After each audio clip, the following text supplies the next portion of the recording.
The sky over Maple Grove blazed an eerie orange, as if the sun had been swallowed by a furnace. The air was thick with the stench of burning cedar, and a low, menacing roar echoed from the hills, like a predator stalking closer. Ollie Vy, a harper, stood on her front porch, her coffee mug forgotten in her hand, her heart pounding as embers floated down like glowing snowflakes. She'd lived in this pristine retirement community for 5 years, where the biggest scandals involved untrimmed hedges or a neighbor's row garden gnome. But now, with smoke curling over the ridge and sirens piercing the dawn, Maple Grove felt like a prison. A sharp wail cut through the Morninga fire engine, somewhere beyond the cul-de-sac. Ollie Vy set her mug down, the coffee sloshing onto the wood, and stepped onto her lawn. Neighbors were emerging, their faces pale with confusion. Across the street, Grace Kim, whose tulip beds were the pride of the block, gripped a trowel, her hands trembling. Ollie Vy, hey, you hear that? Grace's voice was barely audible over the siren's cry. Yeah, Ollie Vy said, her eyes locked on the horizon. A thin plume of smoke rose from the hills, faint but growing, like a warning scrawled in ash. It's close. Before anyone could respond, a golf cart screeched to a stop at the curb. Ethan Caldwell, the Maple Grove HOA president, clutched a megaphone, his face slick with sweat despite the early hour. His usually crisp polo shirt was rumpled, and his eyes darted nervously. Everyone, back inside, he barked, his voice amplified to a grating pitch. Sheriffs issued a wildfire ad Vy sorry for the foothills. Stay calm, stay put. Ollie Vy exchanged a glance with Grace. Wildfires weren't new to this part of California, where summer turned the hills into kindling, but they'd always been distant, a headline, not a threat. Ethan's panic, though, was infectious. He was the type to obsess over mailbox colors and lawnmower schedules. If he was shaken, this was serious. As Ollie Vy turned toward her house, she heard a faint crack in the distance, like dry branches snapping. She paused, squinting at the ridge. The smoke was thicker now, a gray veil spreading across the sky. Her stomach twisted. She knew enough about wildfires to recognize the signs. The hills were burning, and the wind was pushing the flames closer. Inside, Ollie Vy grabbed her phone, her fingers clumsy as she checked for updates. A county alert buzzed through. Vegetation fire in foothills. Road closures possible. Monitor official channels. It was vague, but chilling. She glanced out her window at the iron gates guarding Maple Grove's 2 exits. They were the HOA's pride, meant to signal safety and exclusive Vy tie. But for weeks, they'd been chained shut, a response to rumored break-ins nearby. Ethan called it a temporary measure, though the gates stayed locked more often than not. Only he and a few board members had the padlock codes, Leah Vy-ing residents to grumble about the hassle. Now, that hassle felt like a death trap. Ollie Vy slipped on her sneakers and headed outside. A crowd had gathered at the main gate, their voices sharp with worry. She spotted familiar faces: Ray Delgado, a retired firefighter with a gruff demeanor; Ellen Walsh, a quiet widow who knitted scarves for charity; and Diego Morales, a former paramedic who moved with calm purpose. Ethan stood by his golf cart, thumbing his phone, the chain gate looming behind him. "Why isn't the gate open?" Ray demanded, his arms crossed. "There's a fire out there, Ethan. We need to be ready to go." Ethan cleared his throat, raising the megaphone. "We're following protocol. Our security ad Vy source said to keep the gates locked unless it's critical. There were those burglaries 2 towns over." "That was weeks ago." Grace snapped, her trowel jabbing the air. "This is a wildfire, not a crime spree." Ethan's jaw tightened. "We're in touch with the sheriff. Opening the gates now could cause a traffic jam or let looters in. We need official clearance." Ollie Vy felt a surge of disbelief. "Ethan, there's smoke everywhere. If we need to evacuate, we can't be trapped behind a padlock."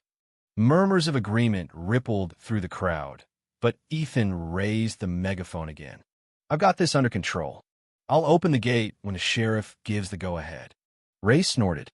"There are only 2 ways out of this place, and both are locked. If that fire hits, we're done. Ethan's face flushed, but he didn't answer. Olivia caught Diego's eye, and he gave a slight nod, as if to say, "This is bad." Dread coiled in her chest. Maple Grove was supposed to be a haven, not a cage. By noon, the air was heavy with the bitter tang of burning brush.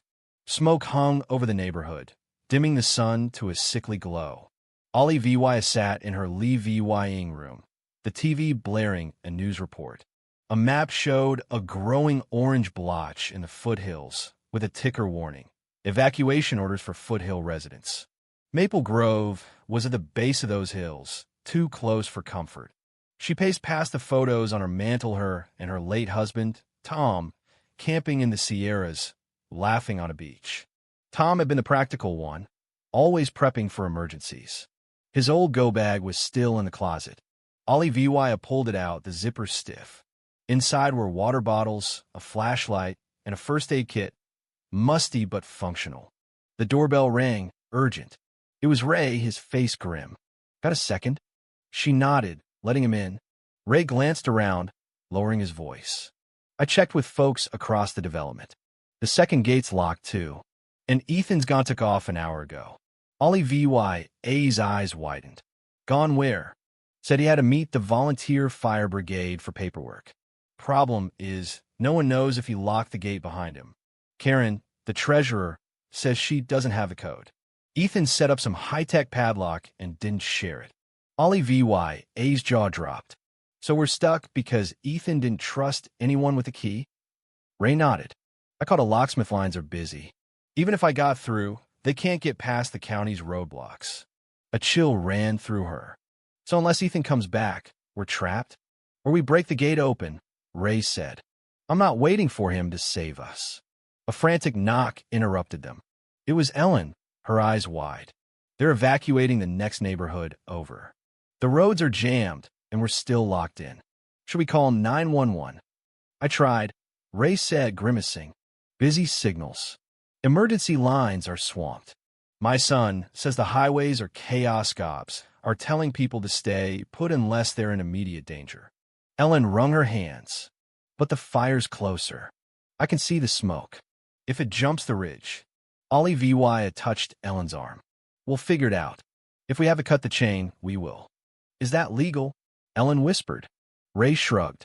"Better to explain it to a judge than burn alive." The weight of his words hung heavy. Olivia never imagined she'd be plotting to escape her own neighborhood, but the HOA's rules, gate codes, lawn standards felt absurd against a wildfire's threat.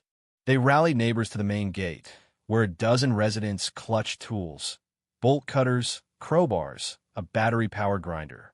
Karen stood by the gate, tears streaming down her face. "I keep calling Ethan," she said as Olivia approached. "He's not answering. I didn't think we'd need the gates open this soon." Olivia eyed the padlock, its steel shackle gleaming.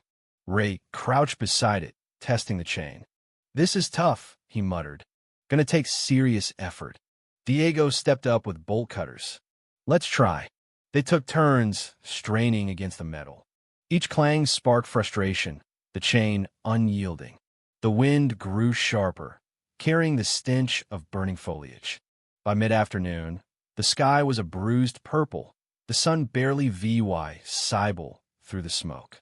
Helicopters buzzed overhead, sirens wailing in the distance. Olivia's phone buzzed with an alert: extreme fire danger.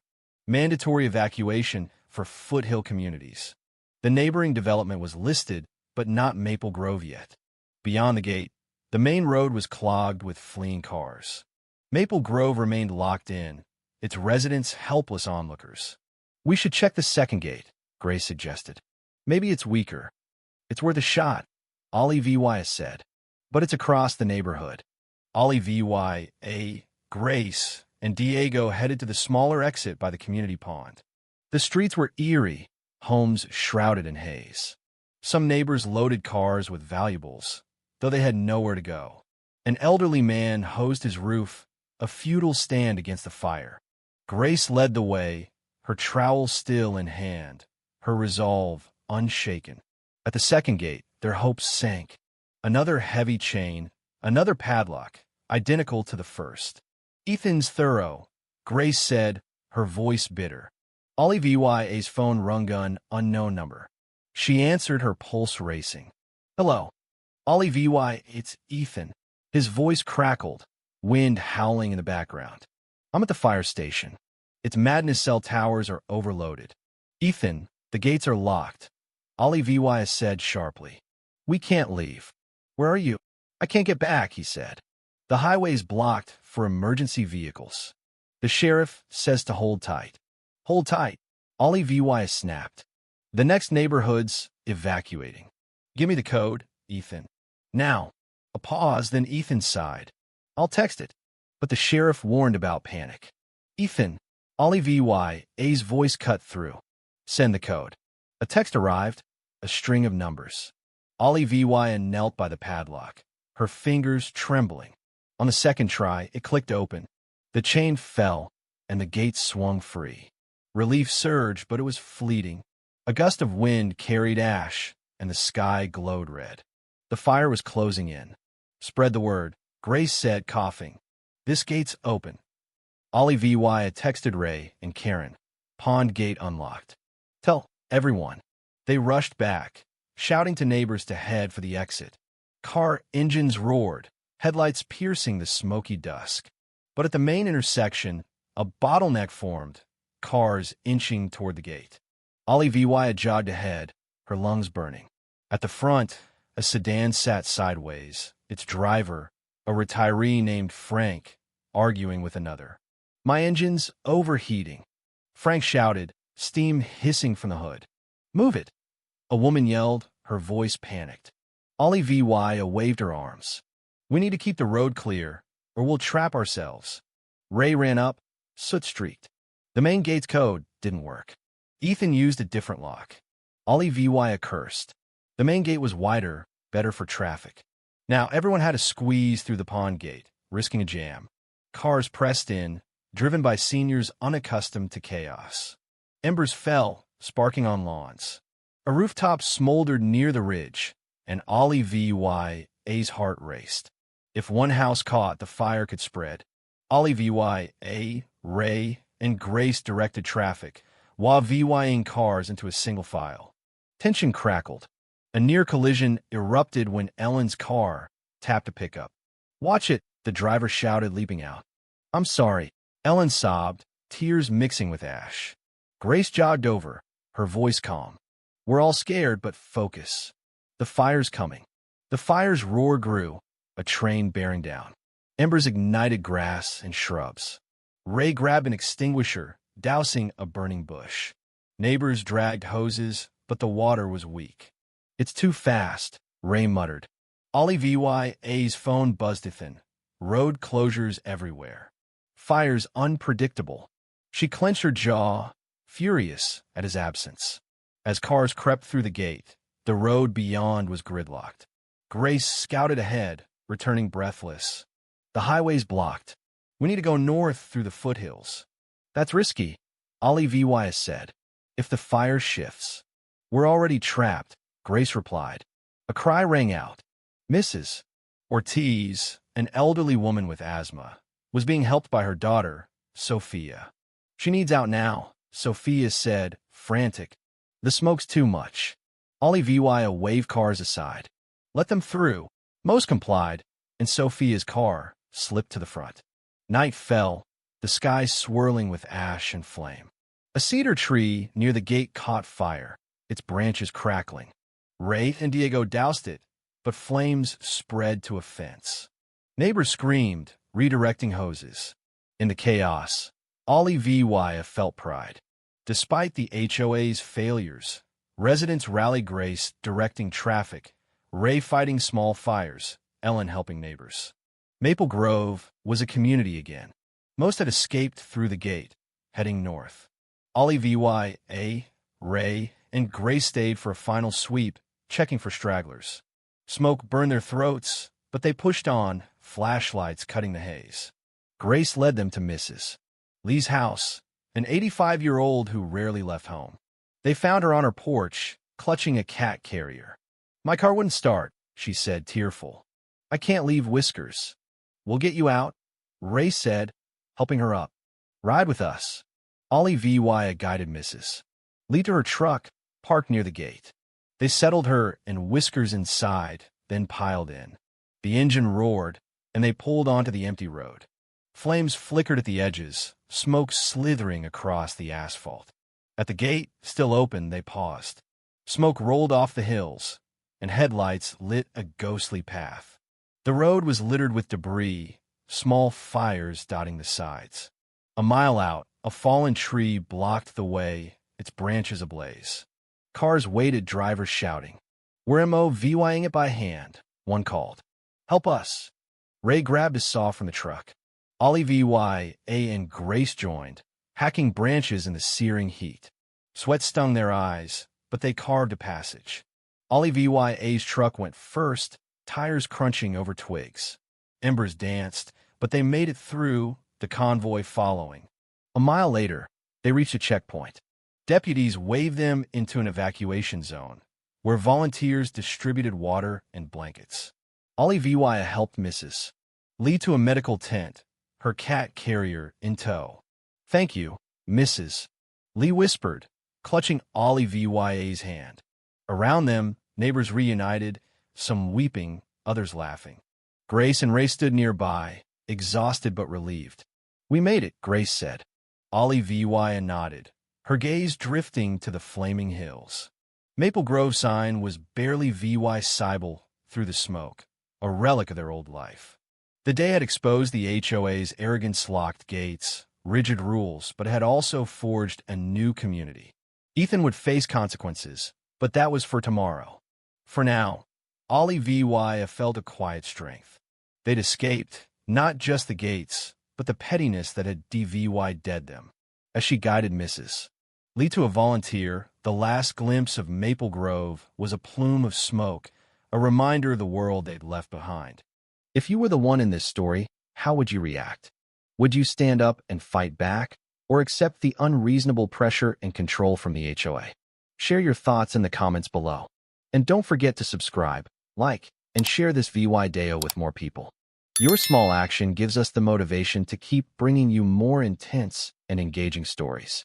Thanks for watching, and we'll see you in the next video.